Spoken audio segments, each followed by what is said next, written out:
everyone, and thank you for joining us for the Science of SARS-CoV-2, What We Know and What We're Doing. This seminar is being presented in partnership with the University of Sciences Virtual Venture Café and Integral Molecular. Our talk today will be presented by Integral Molecular's Edgar Davidson, and Edgar has been working on the Integral team for over 7 years.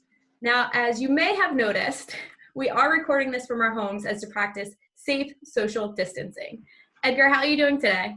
Good, Krista, thank you. I'm practicing distancing here. My door is closed to keep the cat out, which has been a problem in previous Zoom sessions, so I'm ready to go. All right. Okay, so I'm going to talk a little bit about what we know about the science of the coronavirus and focus on the parts of the coronavirus that are really driving this disease, and talk a little bit about what we've learned and what people are doing to try and combat the virus. And as Krista said, I work at a company called Integral Molecular, which is just up the street from the Venture Café, who I'd like to thank for organizing this talk today. And it's a great thing to be able to continue these things in a virtual way. And we are really mostly an antibody company, all about antibody discovery and antibody characterization, but we also have a broad interest in virology too. And I'm going to explain later in the talk what our interest is in the current coronavirus and what we are doing to try and help combat this virus. But I would like to start at the very beginning, and just to emphasize how quickly this has happened and how much we have learned in a very short time. The initial recognition of something odd happening was at the very end of December in 2019, where this cluster of pneumonia cases of unknown origin were reported to the Chinese Health Commission. And a week later, a novel coronavirus was identified, isolated, and then identified completely less than a week after that, January the 12th, so less than 2 weeks after the first recognition of unknown cases. The complete genome of the virus we know as 2019 nCoV was shared with the WHO. And just a day after that, the first case was reported in Thailand. So it had spread from China to Thailand in a couple of weeks. And this is just characteristic of the pace of discovery of what our understanding of this virus. And luckily, you'll see that the similarity to previous viruses has really helped us accelerate our treatments to these viruses. So the first thing is, how did we identify the cause of this disease?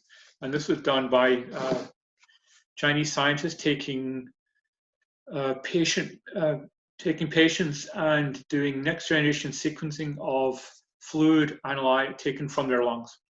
And this type of analysis is just a very deep sequencing to figure out what is present in the liquid in lavage fluid from lungs. And once you get rid of all the human sequences that you find there, about 87% of all sequences identified matched coronavirus genomes. And by putting these together and filling in gaps using PCR, a complete genome of close to 30,000 base pairs was identified for a novel coronavirus. And this was about close to 80% identical to a previous coronavirus I'll discuss later. And this was at one point called the Wuhan virus, then it was novel coronavirus 2019 to 2019 nCoV, and it's now called SARS coronavirus 2.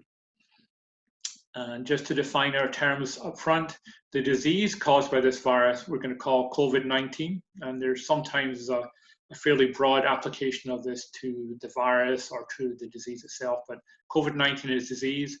And the official name of the virus is the Severe Acute Respiratory Syndrome Coronavirus 2, SARS-CoV-2. And I'll probably tend not to use that because I will be talking about SARS, the original SARS, and it just confuses me. So I may probably try and stick to 2019 CoV. So what is a coronavirus? Well, the coronaviruses are a family of enveloped positive sense single-stranded RNA viruses. And on the left, you see a kind of cartoon of a crown and this nice EN picture here of coronavirus, as you can see where the identification would take place. And this is just a diagram to illustrate the picture you see here of the virus. I'll talk more soon about that. And they can cause gastrointestinal, respiratory, and neurological symptoms in a number of mammalian species and birds. But up until about 2002, the only things that coronaviruses did for humans was to cause cold-like symptoms. That was the only thing they did for humans. But it turns out in the last 2 decades, there have been 3 emerging coronaviruses that have affected humans. The first one of these was 2002. This was severe acute respiratory syndrome, or SARS. And the SARS-CoV virus outbreak also started in China. And it was transmitted from civet cats to humans in the context of a live animal market, which is fairly similar to what we think the cause was of the current outbreak. This is a much better contained outbreak. There were fewer than just slightly more than 8,000 people infected, just under 800 deaths, but a fairly high fatality rate of about 10%. But it did transmit pretty well, with each person on average transmitted to 4 other people. But this was very well contained, so the last case of this was reported in 2003. And the next coronavirus that came out in the last 20 years was in 2012, and this was the Middle Eastern Respiratory Syndrome coronavirus, which MERS coronavirus. And this was transmitted from dromedary camels to humans. And as the name applies, started in the Middle East and primarily in Saudi Arabia, with less than 3,000 people infected, but over 900 deaths, with a fairly high fatality rate, around 35%. And the nice thing is about this is a fairly low rate of transmission between people. But this is still circulating. And earlier this year, in January and February, over the course of a month, there were 20 new human cases reported, including 2 fatalities. And again, these are focused on Saudi Arabia. And this figure here just highlights the complexity of the spread of these viruses and gives you a hint of the origin of these things, is that they spread to humans primarily via camels, but the original, and maybe also a number of other animals, including alpacas, but the main driving force for this and also SARS are bats. And bats are great reservoirs of coronaviruses. Bat physiology is kind of peculiar because of their high-stress flying lifestyle, but it enables them to tolerate the presence of a wide variety of viruses that they're also known to be involved in spreading Ebola virus. But the bats are thought to be the reservoir that has produced not just the SARS virus and the coronavirus via these other animals like civet cats or camels, but also the current virus too. And one of the interesting things is that one of the primary driver of the original SARS and MERS was thought to be the interaction of infected people in hospitals. So there were a lot of transmission in the hospitals, which contributed to the initial spread of these diseases. Where did the current 2019 coronavirus come from? And as you probably know, many of the first patients worked at the Wuhan animal market, and there were a wild variety of wild creatures you could purchase there, and they were frequently live animals. And there have been a number of suggested intermediaries between bats and humans in this. Snakes were suggested at one point, and you'll see in a second that the pangolins, these animals here, they're incredibly cute, but they're also highly sought after for herbal medicine in China, and they are a widely trafficked animal.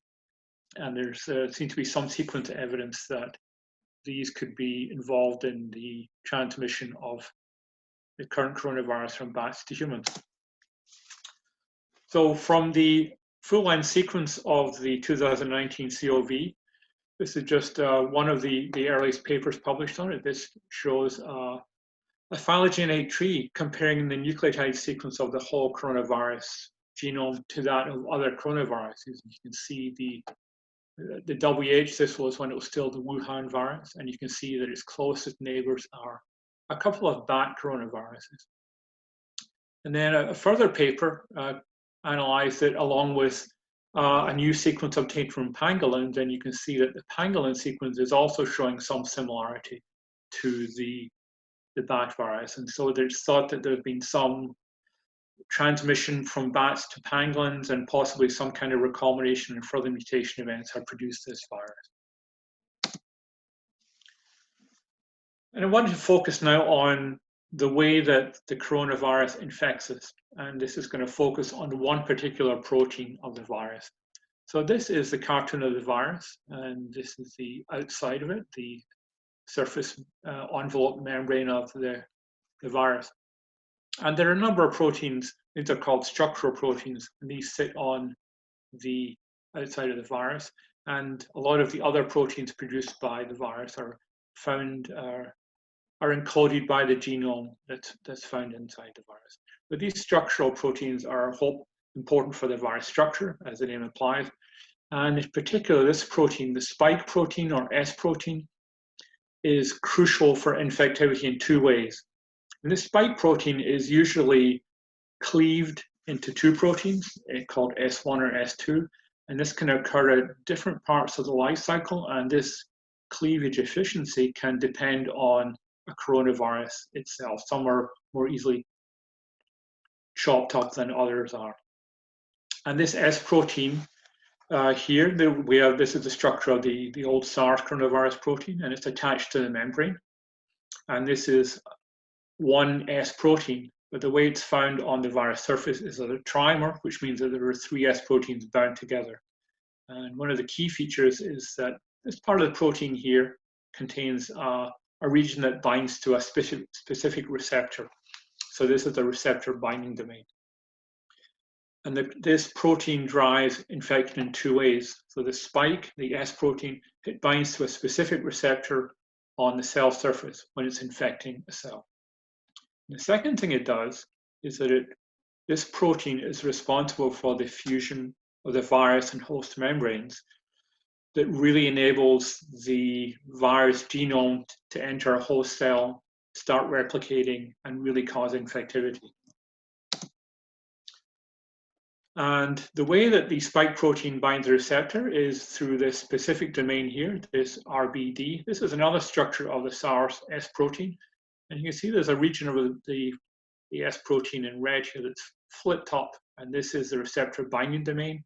And here is in green, you see interacting with, this is the receptor, a specific receptor protein called ACE2, which is angiotensin converting enzyme 2. And this is found on the surface of various cell types, including some that line the passageways to the lungs. So it can explain how it can cause lung infections. And this is a very important interaction for getting the virus into the cell. And it can do it two ways. It can bind to the ACE2 and then get taken up by endocytosis. Or sometimes when it binds to ACE2, there's another protein involved, which is involved in chopping up the spike protein, and that's a protease called TMPRSS2. And in that case, it can go on and do its fusion portion right outside the membrane. And the thing is with coronaviruses is that they use different receptors, and the SARS uses ACE2, but the MERS use a different receptor called CE26 or DPP4, also a dipeptyl peptidase. And the other function of the spike protein is that it fuses virus and host membranes, and it does this directly by itself. So the spike, as I said, must be proteolytically cleaved to S1 and S2, usually by the host cell, but not necessarily. And then to fuse the proteins, it needs to undergo a major structural change for this infectivity to occur. So this is just a structure of the S1 protein, and after it's cleaved, you can see that a large part of the protein can be removed, including the receptor binding domain. And then this part that's left undergoes a major structural reconformation to this long, really long spike structure which can insert into the membrane. And so what happens is that you have one portion of the spike protein is attached to the virus, and then following removal of S1, the rearrangements cause another portion to insert into the membrane of the host cell, or inside the cell into an endosome membrane. And so you get a connecting protein structure between the two membranes, and this is not a very stable structure. So what happens is that the S protein falls over so that the two membranes are brought together, and ultimately they fuse so that there's only one membrane, which means that the virus is now completely fused with a cell membrane, and the virus genome can be moved into the cell and begin infection and replication. And this is a typical type of fusion protein. Viruses often have very similar mechanisms of getting into a cell and getting their genetic material into cells, and this is what's called the type 1 fusion protein. The other thing that we're really useful about the spike protein is it's a target for the immune system. And what this means is that the body generates antibodies against the spike protein after it's been infected. And one of the nice things is that these antibodies can often be protective. Not all antibodies are, but some of them can protect the virus from against infecting you. And if we look at that phenomenon in the lab, it's often called neutralization studies. So you can identify antibodies that prevent virus from infecting cells and antibodies, and these are neutralizing antibodies. And one of the main regions that targets the immune system is the receptor binding domain. Remember, they showed you this in red here, and this structure just shows you antibodies that are bound to the receptor binding domain. And this is one of the simplest ways that an antibody can prevent the virus from infecting. If you bind the antibody to the receptor binding domain, then it can interact with the specific receptor, so that's really going to slow down the virus's infection of the cell. And there can be other ways that antibodies do that, but this is a very nice, simple way to do this. And most of the antibodies that have been identified that recognize, say, SARS, are involved in binding this domain. And so we know that there is enough similarity between the old SARS virus and the current 2019 coronavirus that serum from SARS patients has been used to test against this current spike protein, and there's evidence that the serums are cross-reactive. So that there tells you a couple of things. One is that you're making an immune response to this type of virus, and it's quite long-lasting. And so we expect that there's been a lot of talk about, can you be infected twice by this virus? And the fact that you're likely to make a long-lasting antibody response to the virus suggests that there's no reason to expect that this will be different from other viruses, and you'll have a protective immune response against infection, which will protect against further a second infection. And just recently, people have shown that some anti-SARS antibodies, really individual antibodies, recognize the 2019 coronavirus spike.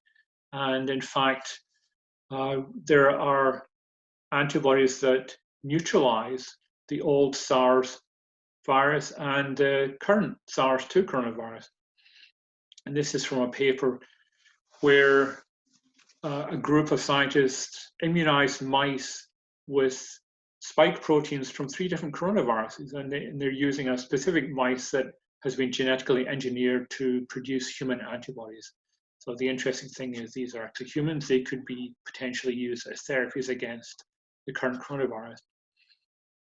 And this just illustrates that if you're looking at infection on this y-axis here, against antibody concentration for both SARS coronavirus and the new SARS coronavirus 2, you can see that increased amounts of this antibody 47011 decrease the amount of infection.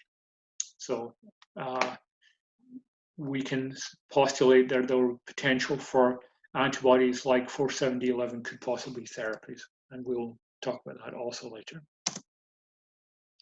So this is showing you just a brief outline of the coronavirus life cycle. I'm not going to talk about it too much. We mentioned the interaction with the receptor, and in this case, it's getting taken up into the cell.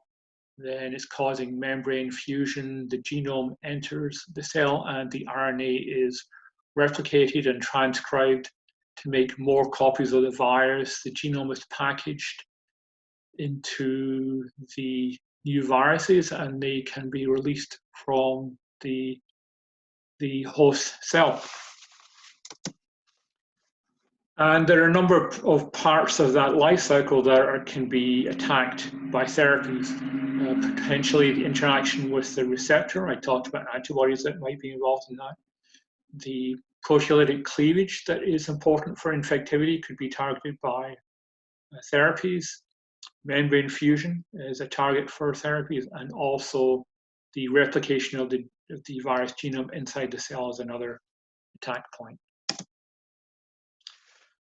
Before we get to therapies also, what have we learned about this virus in the last 3 months? And the remarkable thing is that we have been able to obtain structures for the current spike protein using cryo-EM and parts of it also by crystallography within a few weeks of the sequence becoming available. And this was the first publication on the McClellan group, and this was published in Science. And you can see that the 2019 coronavirus has a very similar structure to the SARS coronavirus. And you can see the receptor binding domain here in a couple of different conformations. And we know that the 2019 coronavirus binds to the same receptor. It binds to ACE2. People have done binding studies by biosensor, and there are also crystal structures showing the binding domain with a soluble portion of the ACE2. So the assumption is that we'll probably use the same receptor, and there have been studies that have confirmed that infectivity can occur in cells expressing ACE2. I just show that illustrating it over here, you can see this is this staining for the virus, and in cells not expressing ACE2, there's no virus. Cells expressing mouse ACE2, there's no virus, but cells expressing human ACE2, there's virus infectivity. And it also works with, you can see again a similar one here, it also works with bat ACE2 and human ACE2. So we know that it looks like it uses at least the same receptor. It may use additional receptors. We don't know what differences there are. We know the structure is very similar, as I said before, and we know that it's extensively glycosylated. It means that there are a lot of residue in the structure are covered in sugar molecules, and it's about 75% identical to the original SARS spike protein. But if you look at the structure here, all of the different structure residues, these are the amino acid components that make up the whole protein. Any amino acid that's different between the two is shown as a red ball. This is the trimer, this is the monomer. And you can see that the majority of these are on the outside and not on the internal portion of the molecule that's involved in the fusion itself, but they're more on the outside of the structure, and there are quite a few differences in the receptor binding domain. So there is a potential that there could be some different interaction with receptors, even though it could act with maybe additional receptors in addition to ACE2. And one of the most interesting aspects of this is that the 2019 coronavirus spike contains a modified cleavage site. And this top diagram illustrates that. It also illustrates, you'll see the similarity with the pangolin coronavirus sequence. As I said, the spike is a large protein. It's about 1,200 amino acids long. And this shows just a portion of it. And it's a portion where the cleavage occurs to split it into S1 and S2. And the innovation in the current coronavirus is an additional sequence just upstream from the normal cleavage site here. And there's a 4 residue insertion here, these proline, 2 arginines, and alanine. And the interesting thing about that is it's this novel site. It was predicted to be a site for a cellular protease, which is an enzyme that chops up the protein. Protease called furin. And this is a fairly widely expressed cellular protease, so it was suggested that this could be a more easily cleaved spike protein. And recent publication has seemed to confirm that. This is taking the gene for the spike proteins for SARS and the new SARS, and then the new SARS with the this new potential site mutated to eliminate it. And you can see this is running these things out on a protein shell. The spike protein for the SARS and the mutated furin site are fairly large, but it appears as though the furin site is allowing this spike protein to be cleaved as the virus spike protein is being made inside the cell, which suggests it is going to be highly cleaved. The high percentage of these proteins will be cleaved on the virus surface, and there's a lot of speculation that this might be important for infectivity or maybe the rapidity that it's being spread. And further experiments will be telling us whether that's the case or not. So looking on to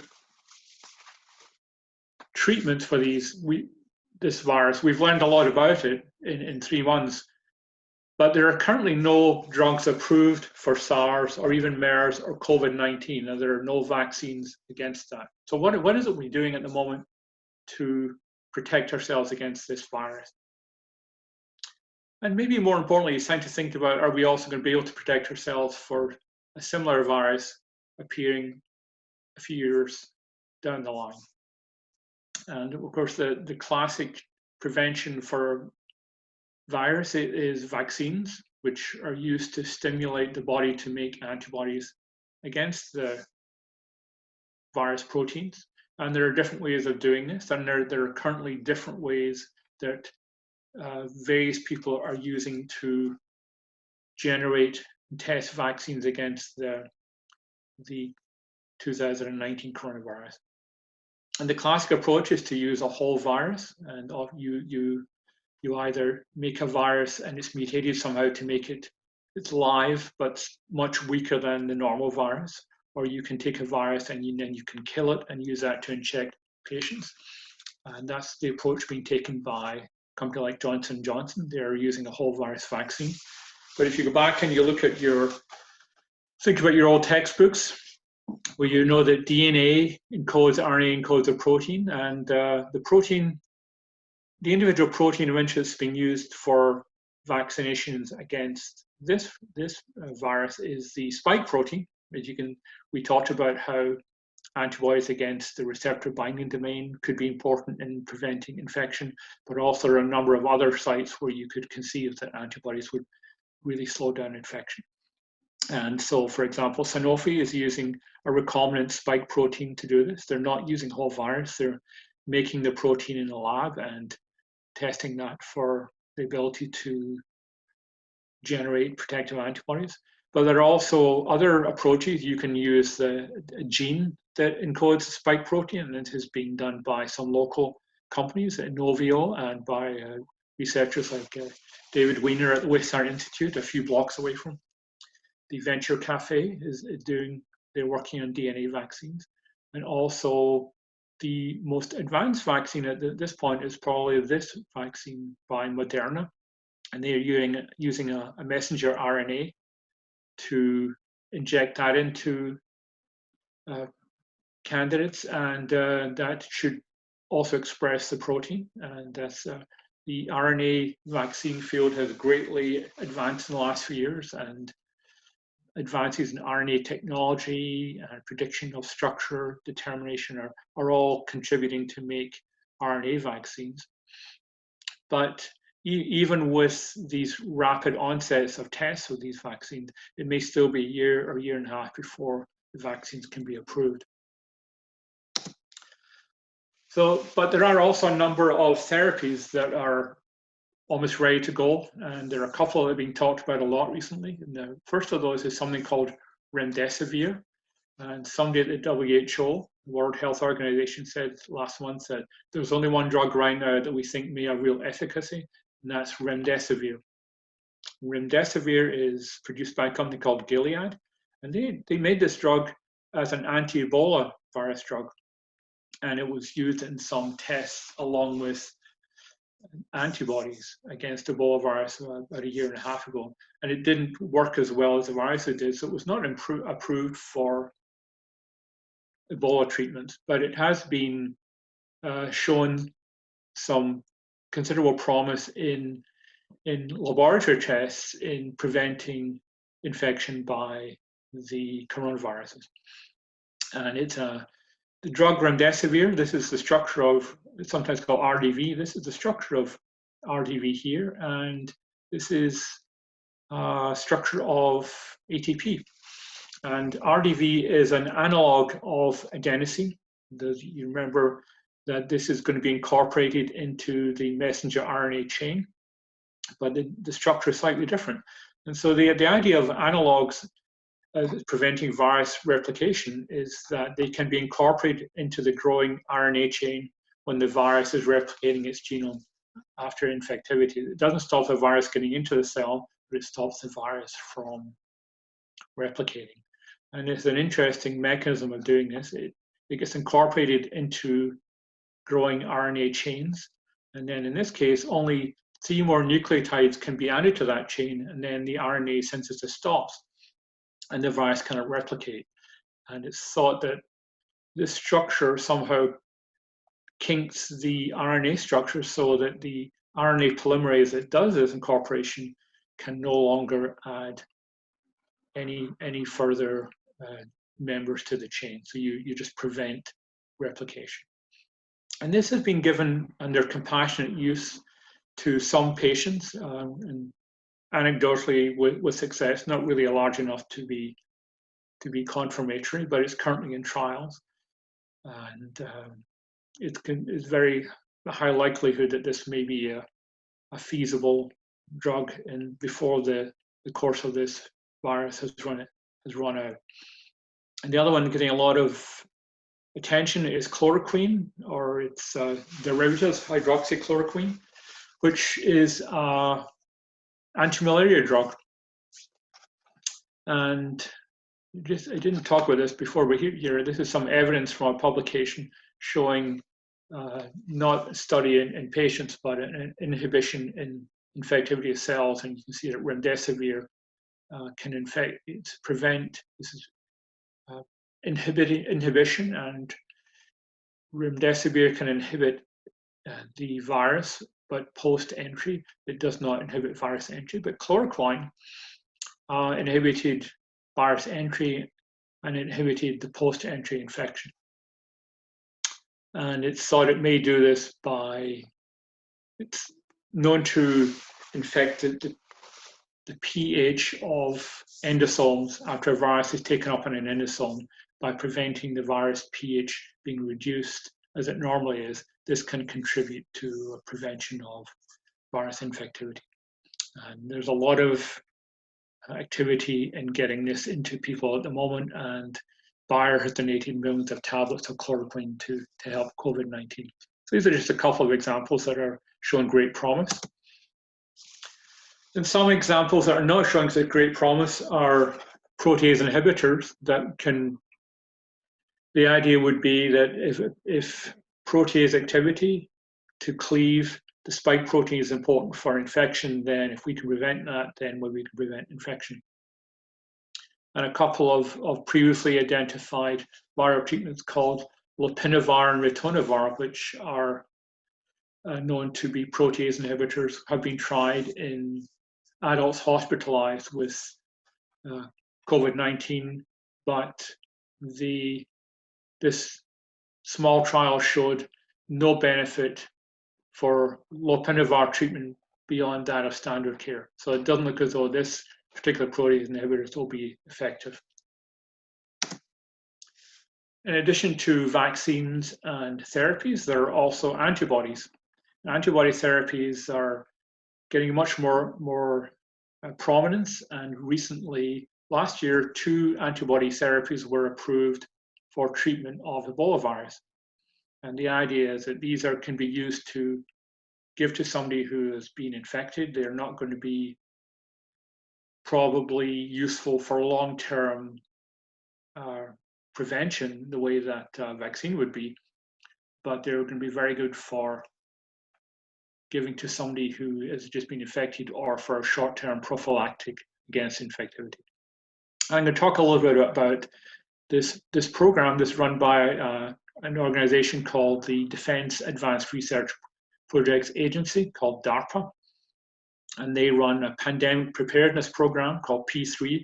And they have been practicing for just this kind of event for the last few years, and with the aim of going from a patient sample to a protective antibody against the virus in the space of 60 days. So there are a number of companies or university labs enrolled in this program, and they have done some preliminary work on this. And right now, these companies are getting patient blood from people who have the current coronavirus, and they are isolating antibodies from those patients, and they are looking at antibodies that prevent infectivity in vitro in the lab, and also in putting these into animal studies to ensure they protect in animals. And just a couple of examples. One is this company of Celera, and it's middle of March, and they're currently advanced enough that they have over 500 Nidecana antibodies obtained from a US patient, and they are going to test these for therapeutics that it can be used for treatment. And their plan is to use 2 of these antibodies based on their potency and other desirable qualities like their specificity for the virus, their ability to be manufactured, and their durability in the body. And they will make these and then presumably test them in animal models, or they may be able to go straight into patients under very specific guidelines. And another example is this guy called James Crow. He's a collaborator of Intermolecular, and he's at the Vanderbilt University Vaccine Center. And under previous collaboration with him, he did a similar program as a test for this to prepare his lab and the procedures to do this kind of pandemic response. And they were able to get a blood sample from a patient, and 78 days later to have antibodies that they could show were protective in animal models of disease produced by Zika virus. And this was all in 78 days, and they're currently doing the same thing for the coronavirus, but trying to get it down to 60 days. But as I described earlier for vaccines, you don't need to do whole antibodies anymore. You can do the old DNA, RNA to antibody route. And what James Crow is doing is taking the RNA gene, RNA that encodes an antibody, and using that to inject people to make antibodies. And it gives me a nice segue into my company, which is Intermolecular, and what our relationship is with the antibody program. And so Intermolecular, this is us, just up the street from where the Venture Café is. This is an old picture, and I don't think the Venture Café even existed at the time. And we are about a 15-year-old company, and we have a lot of expertise in expressing and using membrane proteins to generate antibodies against difficult targets. And we've made many antibodies against GPCRs, transporters, ion channels, immuno-oncology targets, or viral envelope proteins. And we have a lot of virology expertise, and a lot of companies involved in vaccine research are using our virology products for drug discovery or for basic virology experiments. and we have over 70 peer-reviewed publications in virology. And many of those come from our NIH-supported program, which identifies antibody binding sites on viral envelopes. And the binding site of an antibody is called an epitope. And we have, over the last 10 years, 11 years anyway, obtained 3 contracts from the NIH, the same institute that's headed by Stanley Fauci, and that has allowed us to look at viruses like dengue, chikungunya, hepatitis C, Ebola, Zika, and we're currently working on Zika, Marburg virus, which is a relative of Ebola, and Venezuelan equine encephalitis virus. And our basic involvement is to either by ourselves or with collaborators isolate antibodies, and we identify where they bind on these viral envelope proteins. And between us and our collaborators, we can look at the neutralizing or protective ability of each antibody. And by comparing as many properties of these antibodies as we can analyze, we can figure out why an antibody is protective. What is the mechanism of action that makes an antibody protect against the virus? And broadly speaking, for example, for Ebola, when we first started, there were only 1 or 2 binding sites known for Ebola. But once you identify 30 or 40 or 50 of those, you can identify those regions of the virus surface proteins that are important for epitopes, and they're important for protection against infection. So we will be using our technology to identify antibody binding sites, and the way we do that is by a process called shotgun mutagenesis epitope mapping. And the shotgun mutagenesis tells you that we take a protein, in this case we'll be working with the coronavirus spike protein, and we're making a comprehensive mutation library of that protein. So we take a DNA plasmid that expresses the protein, and we mutate every single residue we can of that protein. So we end up with, say, around 1,200 individual vectors expressing the protein. They get put into 384 web plates, and we can express those in human cells, and then we can use antibodies to look at expression and antibody binding. And by comparing antibody binding across each individual mutant with the same data for other antibodies, you can identify mutations whose mutation is specific for antibody binding. Obviously, there are many mutations that might just cause a protein to misfold or not be expressed well. And by comparing, the more antibodies you map, the better it is. You can identify those amino acids which are important for antibody binding rather than just structure. And then we can demonstrate where those are on the surface of a protein. And to date, we've mapped over 1,000 epitopes, again, on a broad range of proteins. And generally, if an antibody binds to this protein in our test analysis, when we've a pretty good 95% success rate of obtaining an epitope for that. And this is just a diagram from one of our reports to the NIH that illustrates the number of antibodies that we have obtained and mapped for many of these viruses. So we're in the hundreds for dengue and Ebola, and we've also mapped lots of chikungunya, HCV, and Zika antibodies. And the other thing we'll be doing is to try to identify the receptor usage of the current coronavirus using the MPA library. So what is the MPA? The MPA is what we call a membrane proteome array. And it's a library not of mutations, but of every single membrane protein in the human genome, encoded by the human genome.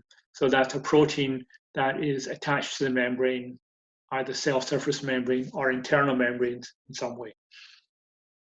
And there are about more than 6,000 of those, and they are many different types of protein. They can have one membrane spanning region. They can be ion channels, transporters. And the genes that encode these are cloned in expression vectors. They're arranged in 384 web plates for high throughput screening. And the idea is to express these in human cells, so they're expressed in their native conformation, and they get any normal post-translational mutation modifications that you would have. And these can be screened for phenotypic expression some way in live cells that can be used in flow cytometry assays. Or for our purposes, we can screen them in live cells and look for new virus receptors. And the way that we do that is that you find a cell line that the virus will not infect. So we would identify a cell line that we cannot infect with the coronavirus, and then we will transfect the entire array of 6,000 proteins individually into the cell line. And then we will measure infectivity using reporter viruses. We'll not use live virus. We'll use a reporter virus that expresses something like a green fluorescent protein or a luciferase. And this is just a diagram illustrating the process. And so for the majority of the 6,000 proteins, when this is an older screen we did with when the library was only 5,000, and you can see that if we're looking at infectivity, 95% or even more of the library proteins do not have any effect on the lack of infectivity by the cell line. But then you get less than a dozen clones in this case, which allowed increased infectivity that we could detect. And some of these, when we analyze what each individual clone is, some of these are known receptors here, which is very good because it validates that your screen is working. But a couple of them are usually receptors that have not previously been identified for the virus. And when we've done this with a number of viruses, Ebola, we've done it for Marburg, Zika, and dengue viruses. And in each case, we've identified receptors that we would expect to find. And we've also identified receptors that have not yet been identified, and we're characterizing that. So we will do the same thing with coronavirus from this outbreak, and we will see if there are any additional receptors or binding factors that can promote virus infectivity, which could also be targets for antiviral treatments.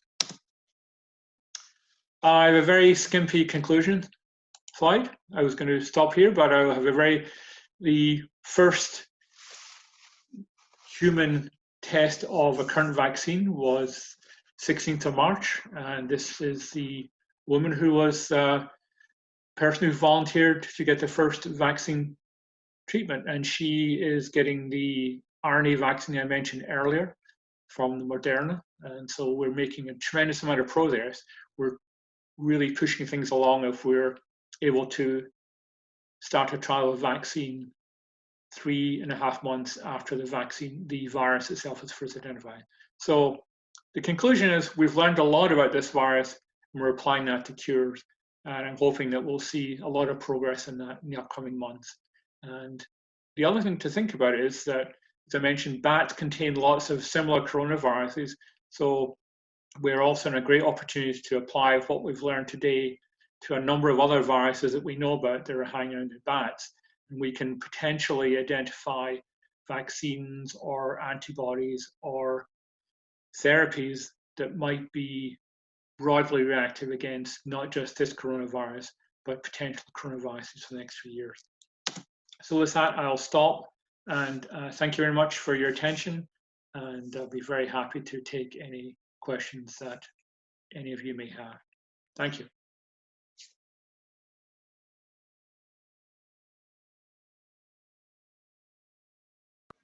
Thanks so much, Edgar, for this extremely informative seminar. We do have time for a few audience questions. The first question, can this coronavirus mutate like influenza does? And if so, will the drugs and vaccines that are being developed now still work like in 6 months' time? The virus will mutate, and it does mutate. It has mutated already. There are a lot of sequences available for it already which show mutations, because that's part of the way that the virus replicates. The RNA polymerase that does this is not a very efficient enzyme, and so you get mutations, and very many of these would be bad for the virus, so that's not good. but influenza also does this, but influenza I think also has it's almost analogous to this virus itself, I think. Every so often, influenza viruses arise that have got different combinations of the proteins that we talk about with influenza. So I think we may not get, I think the mutations of this virus are not going to be terribly problematic for vaccines or therapies that we may develop against it. But I think the problem is going to be more along the lines of maybe in several years a different coronavirus will appear. But also remember, it's quite early in the process yet, and people will know in a year what the extent of virus mutation is. So we'll know a lot more about that in the coming months and year. But I would not expect that at the moment that virus mutation is a huge concern for therapies. It's not going that quickly. Okay, great. Thank you. Second question, can you comment on the possibility of antibody-dependent enhancement in some of these potential antibody therapies?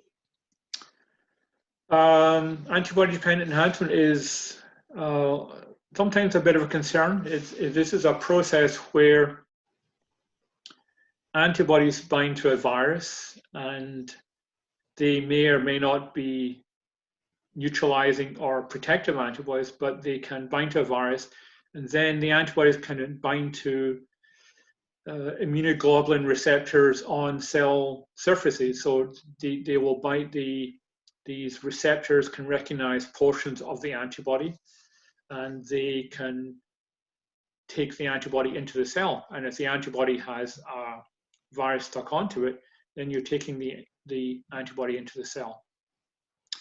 And this has been a particular concern for viruses like dengue, where there are a number of different circulating serotypes, and it's thought that antibodies against one serotype can still recognize another serotype. So if you get an infection by one, you may have antibodies that recognize a second serotype, but they may not necessarily be protective. So they can end up maybe being, if there's a second virus comes along, instead of being protected against it by your immune system, the immune system may cause a more severe effect, and there's some evidence that occurs for dengue.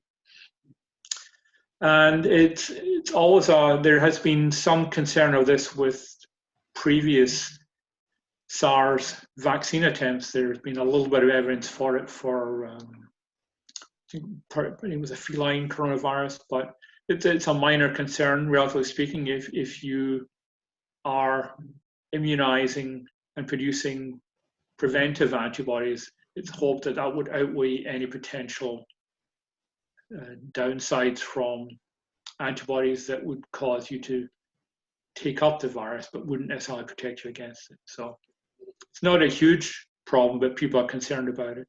And it's one of the things that we can, as we get more sophisticated about vaccine design, it may be possible to design SARS protein, that spike protein, or SARS vaccine that maybe promotes the stimulation of protective antibodies rather than non-protective antibodies.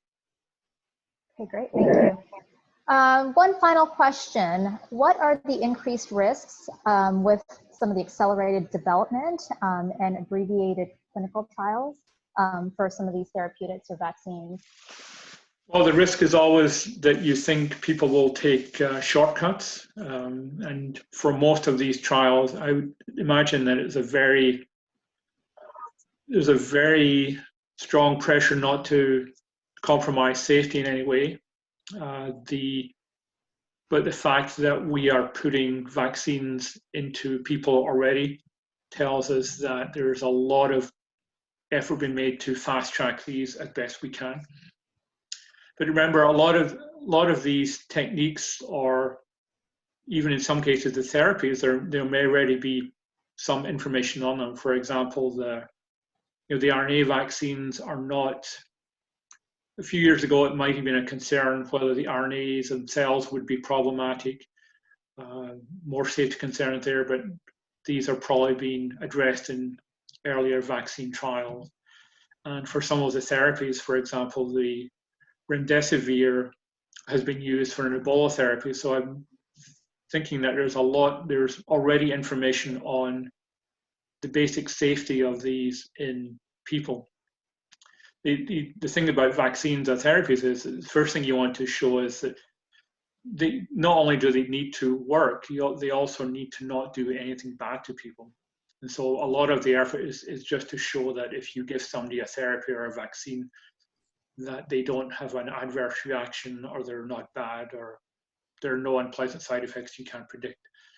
So there are also concerns. You may have heard talk recently about the chloroquine, and there are a lot of companies in various countries that make chloroquine, and some of them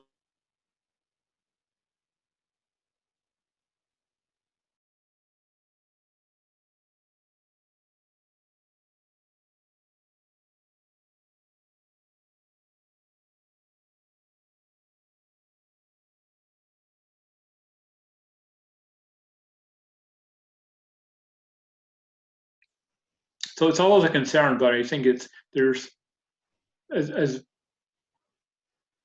will be, I don't think it's going to be fast-tracked to the extent that safety will be compromised. At least we'd like to hope not. Right. All right. Well, thank you, Edgar, so much for helping to keep us informed.